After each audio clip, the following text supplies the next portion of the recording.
Welcome to the Genius Factory. Enjoy the video.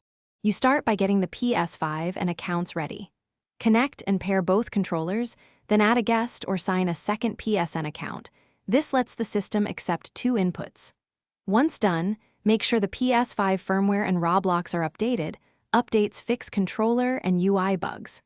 Also check the specific Roblox title supports local split screen. Not every game does. Do this now so you avoid wasted steps later, and can jump straight into the game that actually allows two players on one console. You launch Roblox and pick a split-screen compatible place. Look for words like local or couch co-op in the description.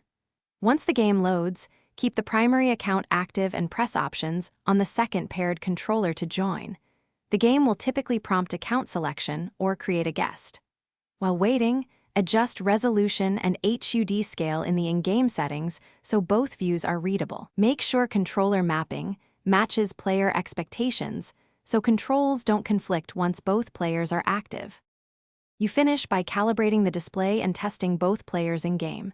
Set Ps5 video to standard 16:9 and tweak HDR or brightness so split views remain clear. If the second controller does not join, repair it, restart the Roblox app, and try adding a guest account again. Often a quick restart resolves handshake problems. If issues persist, confirm the game explicitly supports local split screen. If it does, update or reinstall the game. That single verification usually fixes most problems. Thanks for watching. If you found this helpful, don't forget to like and subscribe.